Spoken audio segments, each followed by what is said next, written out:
Zero neck paper drafting పర్ఫెక్ట్‌గా రావాలి అంటే, ముందుగా మనం మెజర్‌మెంట్స్ ప్రాపర్‌గా తీసుకోవాలి. ఆ మెజర్‌మెంట్ ప్రకారం నీట్‌గా స్టెప్ బై స్టెప్ ఫస్ట్ షోల్డర్‌ని మార్కింగ్ చేసుకొని, next armhole line, chest line, upper chest, కింద లాస్ట్‌లో వేస్ట్ లైన్. చూసారు కదా! ఇలా డ్రాఫ్టింగ్ నీట్‌గా చేసుకొని, మన ఆర్మ్ హోల్ అనేది కొంచెం షోల్డర్ అనేది కంప్లీట్‌గా ఇక్కడ పెడుతున్నాం కాబట్టి, అంటే ఒక 15 ఇంచెస్ ఉన్నప్పుడు మనం కంప్లీట్‌గా 7½ తీసుకుంటున్నాం. అంటే బై 2 చేశాక దాన్ని హాఫ్ ఇంచ్ కూడా మనం తగ్గించట్లేదు. మొత్తం జీరో నెక్ పెట్టేటప్పుడు అంటే హై నెక్ కాబట్టి మొత్తం దాన్ని యాడ్ చేస్తూ నీట్ గా షోల్డర్ ని 7½ తీసుకున్నప్పుడు మనము ఆర్మ్ హోల్ లైన్ కూడా నీట్ గా 7 ఇంచెస్ తీసుకోవాలి. అంటే ఒక హాఫ్ ఇంచ్ తగ్గించి ఆ రౌండ్ మనకు ఆర్మ్ హోల్ ఎంత కావాలి, ఒక 16 ఇంచెస్ ఉందనుకోండి, 8 ఇంచెస్ అంటే మరి 8 ఇంచెస్ నీట్ గా రౌండ్ తీసుకొని అప్పర్ చెస్ట్ మనకు ఒక హాఫ్ ఇంచ్ మనకు ఉన్న దానికంటే ఒక 36 ఎగ్జాంపుల్ ఉందనుకోండి మన చెస్ట్ సైజ్ అప్పర్ చెస్ట్, దాన్ని 9 అంటే 4 పార్ట్స్ చేస్తే 9 వస్తుంది. దానికి ప్లస్ హాఫ్ ఇంచ్ యాడ్ చేసుకోవాలి. 9½ ఎప్పుడైతే మీరు జీరో నెక్ కానీ హై నెక్స్ కానీ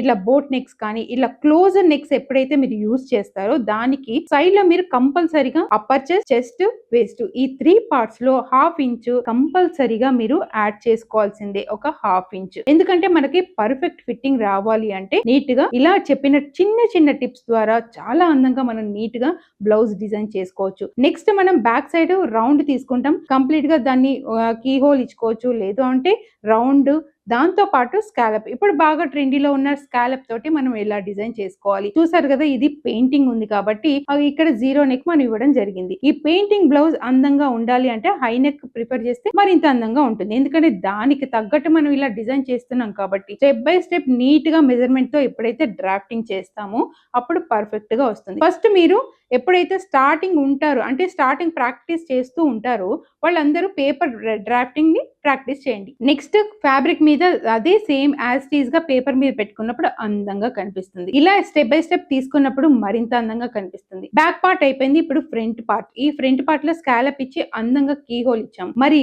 హ్యాండ్స్ ని ప్రాపర్ గా ఎలా డిజైన్ చేసుకోవాలి, మన హైట్ కి తగ్గట్టు అంటే పెయింటింగ్ కి హైట్ కి తగ్గట్టు ఆల్రెడీ మన బ్లౌజ్ పీస్ మెయిన్ పీస్ మనకి నీట్ గా పెయింటింగ్ ఉంది కాబట్టి దాని లెంత్ ఎంత ఉంది, విడ్త్ ఎంత ఉంది నీట్ గా మెజర్ చేసుకొని అది ఎక్కడ కట్ అవ్వకుండా నీట్ గా ఉండడానికి మనం ఒక డ్రాఫ్టింగ్ అనేది మనం మెజర్మెంట్ ప్రకారం తీసుకొని నీట్ గా చేసుకోవాలి. నెక్స్ట్ చూసారు కదా, ఫస్ట్ మనం బ్యాక్ పార్ట్ కంప్లీట్ చేసాం, తర్వాత ఫ్రంట్ పార్ట్ కంప్లీట్ చేసాం, నెక్స్ట్ హ్యాండ్ కంప్లీట్ చేసాం. ఇప్పుడు స్టిచ్చింగ్ ప్రాసెస్ లో మనం నీట్ గా చూసారు కదా, ఇదంతా స్టిచ్ చేసిన తర్వాత ఇప్పుడు చూడండి మన బ్లౌజ్ అనేది రెడీ అయిపోయింది అందంగా. ఇలా చూస్తున్నారు కదా, మన బ్లౌజ్ పర్ఫెక్ట్ ఫిట్టింగ్ తో అందంగా రెడీ అయిపోయింది. ఈ మెనిక్విన్ కి వేసి చూపిస్తున్నాను కదా, ఇలా అందంగా పెయింటింగ్ వర్క్ తో ఉన్న బ్లౌజ్ ని అది కూడా సింగిల్ డాట్ తోటి మనం ఎలా డిజైన్ చేసుకోవాలి ఇవన్నీ నేర్చుకోవాలనుకుంటే మన ప్రసన్న ఫ్యాషన్ ఇన్స్టిట్యూట్ లో కంపల్సరీగా 1 మంత్, 3 మంత్స్, 6 మంత్స్ కోర్స్ మీరు జాయిన్ అవ్వాల్సిందే. జాయిన్ అయిన తర్వాత ఇంత డీటెయిలింగ్ గా నేర్చుకోగలుగుతారు. మీరు కాన్ఫిడెంట్ గా బుటెక్ కూడా రన్ చేయగలుగుతారు. మీరు ఏదైనా మంచిగా ఉంటుంది, ఈ బ్లౌజెస్ బాగుంటాయి, ఈ కలర్స్ బాగుంటాయి అని మీరు వాళ్ళకి చాయిస్ ని కూడా మీరు ప్రిఫర్ చేస్తారు. వాళ్ళ చాయిస్ కి తగ్గట్టు మీరు అంత కాన్ఫిడెంట్ గా చెప్పగలుగుతారు అనమాట.